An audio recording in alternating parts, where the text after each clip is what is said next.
بسم اللہ الرحمن الرحیم۔ روزے کے اثرات کیا مرتب ہوتے ہیں انسان پہ، اس کا آج ہم جائزہ لیں گے۔ دیکھیں، روزہ ایک قدیم ترین عبادت ہے اور اللہ تعالیٰ کی طرف سے یہ غیر معمولی نظام تربیت یعنی عظیم ورکشاپ روزہ داروں کے لیے سال کا ایک مہینہ 720 گھنٹوں پہ مشتمل یہ انسان کی تربیت کے لیے ہے۔ اب اس کے اثرات کیا مرتب ہوتے ہیں، اس کا جائزہ آج ہم لیں گے۔ روزے دار پہ روزے کا جو اہم اثر مرتب ہوتا ہے وہ اس کے اندر احساس بندگی کو اجاگر کرتا ہے، جس میں وہ اللہ تعالیٰ کے حاکمیت کے تصور کو محسوس کرتا ہے، اپنی آزادی اور خود مختاری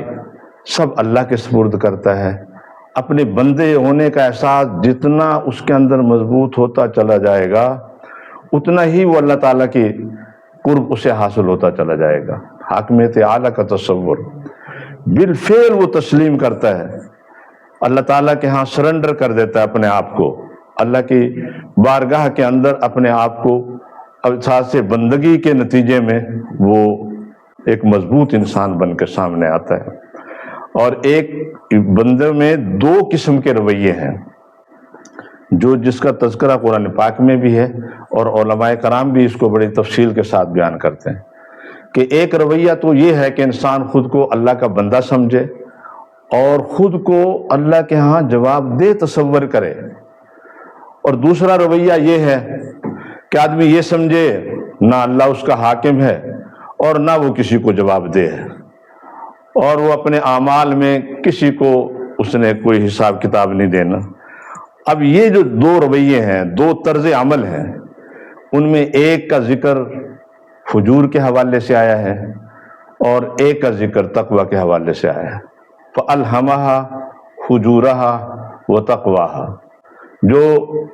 جو فسق اور فجور یعنی کفر کے نمائندے بن کے زندگی گزارتے ہیں، ان کے ہاں حاکمیت اعلیٰ کا تصور یہ ہوتا ہے کہ وہ خود حاکم اعلیٰ بن جاتے ہیں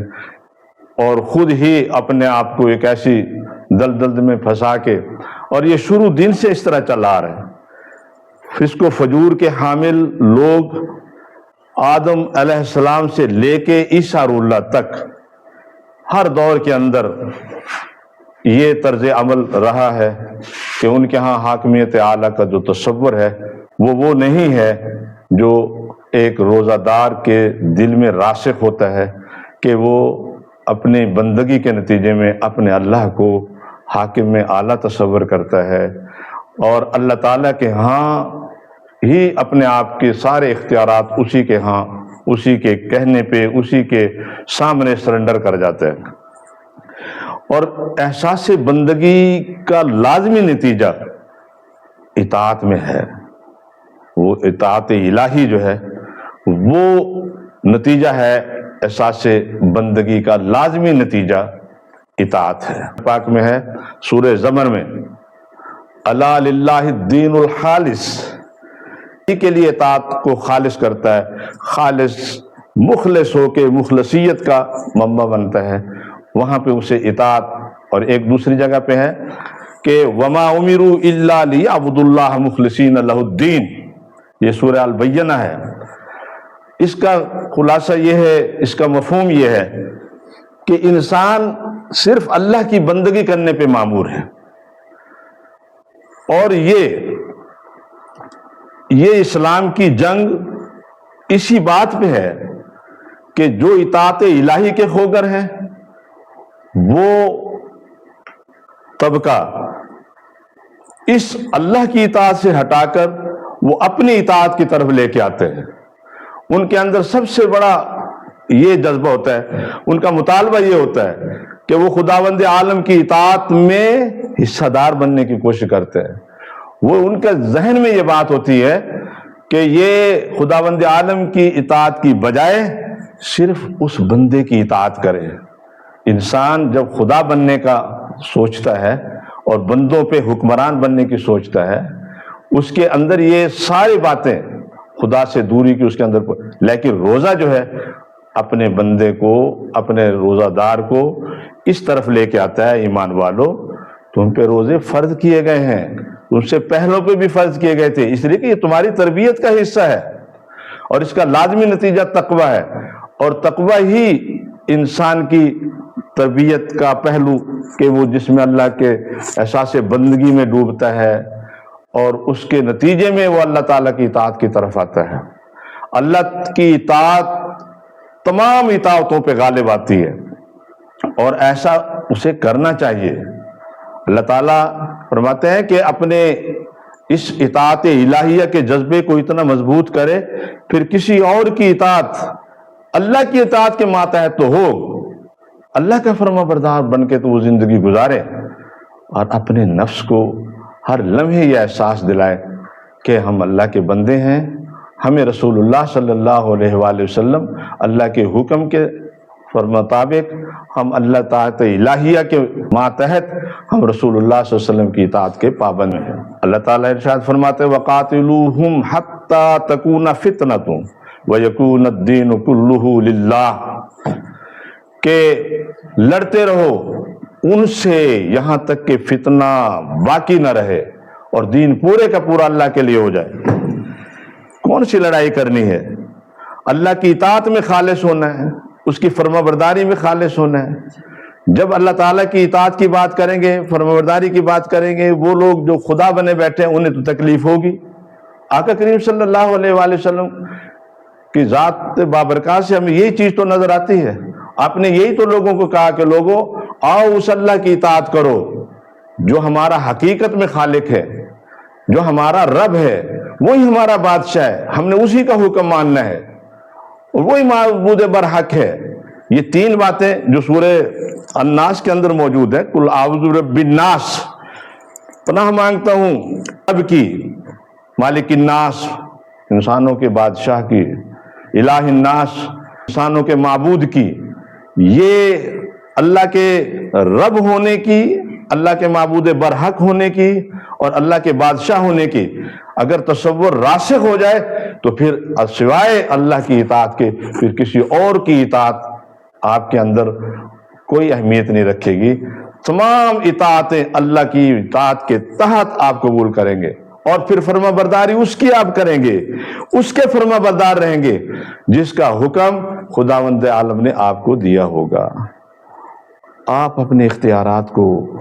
آپ اپنی جتنی بھی آپ کے اندر جذبہ ہے آزادی کا، خود مختاری کا، وہ سب اللہ کے ہاں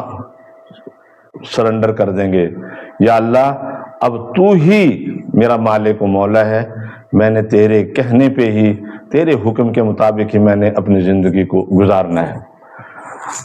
اب اللہ تعالیٰ کے پیارے آقا کریم صلی اللہ علیہ وآلہ وسلم کی اسی بات کو تو انہوں نے برا منایا تھا کہ پورا وفد قریش کا ابو طالب کے پاس گئے کہ اپنے بھتیجے کو آپ روکیں، اسے منع کریں، اس نے ایک بہت بڑا فتنہ کھڑا کر دیا ہے، ہم تو اپنے بتوں کی اطاعت کرتے ہیں، اس نے تو ہمارے آباء و اجداد کا جو نظام قرار دے دیا ہے، وہ تو ایک نئے دین کی بات کر رہا ہے، تو آپ اسے روکیں، اگر اسے کوئی پریشانی ہے وہ ہم اس کا ازالہ کرتے ہیں، اسے جائیداد چاہیے جائیداد دینے کے لیے تیار ہیں، اسے مال چاہیے مال دینے کے لیے تیار ہیں، اس کی ہر بات ماننے کے لیے تیار ہیں۔ اگر عرب کی بادشاہ چاہتے ہیں تو ہم اتنا وفد ہمارا آپ کے پاس آیا ہوا ہے، ہم تیرے بھتیجے کو آج ہی بادشاہ بنانے کے لیے تیار ہیں، لیکن وہ ہمیں پرانی روایت سے ہٹا کے دین کی طرف جو لے کے آ رہے، اور اس میں کیا تھا؟ صرف ایک ہی بات تو تھی کہ لوگوں اللہ رب العزت ہم سب کے خالق و مولا ہیں، ہم اسی کی اطاعت میں زندگی گزاریں، اسی کی فرما برداری کریں، وہی خداوند عالم ہی ہمارے وجود کا مالک ہے۔ اور یہ حقیقت ہے کہ بندہ جب یہ تصور کرتا ہے کہ جب میرے پیدا کرنے والا وہ ہے، مجھے سنبھالنے والا وہ ہے، زمین و آسمان کا مالک وہ ہے، میری اولاد کا مالک وہ ہے، میرے مال کا مالک وہ ہے، جب میرا مالک وہ ہے، حقیقی اطاعت تو اسی کی ہے۔ اور یہی تقوی کا تقاضا ہے کہ بندہ خالص ہو کے اللہ تعالیٰ کا قرب حاصل کر لیتا ہے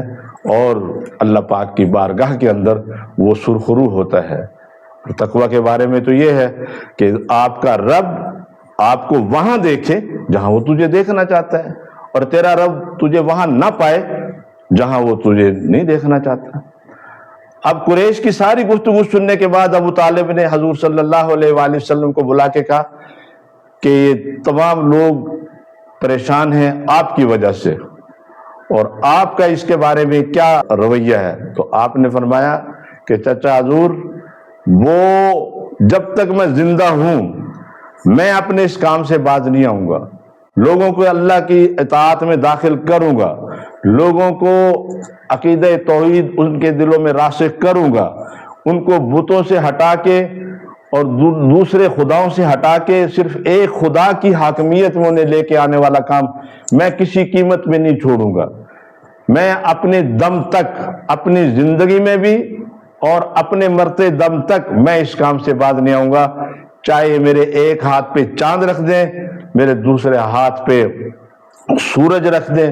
دنیا جہان کی مصیبتیں میرے لیے کھڑی کر دیں، تب بھی باز نہیں آؤں گا، اور دنیا جہان کی آسائشیں اور آرام میرے لیے پیدا کر دیں تو میں کسی لالچ میں نہیں آؤں گا۔ میں ایک خدا کی اطاعت کی بات کروں گا، ایک خدا کے سامنے انہیں جھکنے پہ مجبور کروں گا۔ یہ وہ روزے کا مقصد ہے۔ دوستو، آج ہم روزہ رکھتے ہیں، ہمارے اندر احساس بندگی اجاگر ہوگا تو ہم نماز پڑھیں گے، احساس بندگی اجاگر ہوگا تو ہمیں احساس ہوگا کہ ہم نے اللہ کی بارگاہ میں جھکنا ہے۔ احساس کے بغیر کوئی کام بھی نہیں ہوتا۔ حاکمیت کا شعور، اپنی آزادی، اپنی خود مختاری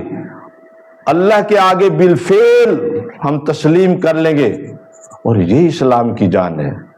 کہ ہم اللہ کے بندے ہیں، اللہ ہی کی اطاعت کریں گے، اور پھر اس کی اطاعتیں، جتنی بھی اطاعتیں ہیں سب اللہ کی اطاعت کے ماتحت ہم قبول کریں گے۔ جس کی فرما برداری خداوند عالم کی اجازت ہوگی تو ہم اس کی فرما برداری کریں گے۔ یہی روزے کا مقصد ہے، وگرنہ پھر بھوک پیاس کے سوا اس کے پلے کچھ نہیں پڑے گا، رت جگہوں کے سوا اسے کچھ حاصل نہیں ہوگا۔ ایک اللہ کا بن کے، اسی کی اطاعت کا خوگر ہو کے، ہر عمل میں یہ بات کار فرما ہو کہ وہ اللہ کی رضا چاہتا ہے، اللہ کی منشا چاہتا ہے، اللہ کو راضی کرنے کے لیے وہ سارے کام کرتا ہے۔ اب دیکھیں، ہمیں کوئی پابندی نہیں ہے، ہم عین پیاس کی شدت میں بھی پانی کے قریب نہیں جاتے۔ کوئی ایک احساس تو ہے نا اپنے رب کا کی طرف سے، ایک خیال تو ہے نا کہ میرا رب مجھے دیکھ رہا ہے، میں شدت پیاس میں بھی پانی نہیں پیتا۔ یہ ساری چیزیں، بھوک میں کھانا نہیں کھاتا، اپنے نفس کی خواہشات کو پورا نہیں کرتا، میں رک جاتا ہوں، تو اس احساس کی مکمل پریکٹس، یہ غیر معمولی نظام تربیت جو اللہ تعالیٰ کی طرف سے 720 گھنٹوں پہ مشتمل ہمارے لیے دیا ہے، ہم اس کا ایک ایک گھنٹہ، ایک ایک دن اس میں اس بات میں گزارے کہ کیا ہم نے اللہ تعالیٰ کو پا لیا ہے، کیا ہم حقیقت میں اس کے بندے بن گئے ہیں، کیا ہم نے اس کے ساتھ اپنا تعلق قائم کر لیا ہے۔ یہی تقویٰ ہے، یہی قرآن پاک میں اس کا تعالیٰ نے ایک مشن دیا ہے مومنوں کو، وَالَّذِي أَرْسَلَ رَسُولَهُ بِالْهُدَى وَدِينِ الْحَقِّ، کہ اللہ یہ وہی ہے جس نے اپنے رسول کو ہدایت اور دین حق دے کے بھیجا ہے، اور کس لیے بھیجا ہے؟ لِيُظْهِرَهُ عَلَى الدِّينِ كُلِّهِ، کہ تمام دینوں کو اسے غالب کر دے۔ تو دوستو، اب ہم نے احساس بندگی میں ڈوب کے، اطاعت الہیہ کا حق ادا کر کے، اللہ تعالیٰ کے بارگاہ میں اپنے آپ کو جھکا کے ایک کامل، خوبصورت، ایک اکمل انسان بن کے اس کو راضی کرنا ہے۔ اور یہی حقیقت تقویٰ ہے کہ آپ اللہ تعالیٰ کے خوگر بنے، اسی کے دم۔ اور یہ بات دیکھیں کہ توحید تو یہ ہے کہ خدا حشر میں کہہ دے، یہ بندہ دو عالم سے خفا میرے لیے ہے۔ جب آپ کو اللہ کی لو لگے گی، پھر آپ کو اس کی اطاعت میں مزہ آئے گا۔ یہی روزے میں پریکٹس کرائی جاتی ہے کہ لوگوں، یہ اللہ کے بندے بن کے، رسول اللہ کی غلامی کر کے ہم اللہ کی رضا چاہیں تو انشاءاللہ اللہ ہم سے راضی ہو جائے گا۔ وآخر دعوانا الحمدللہ رب العالمین۔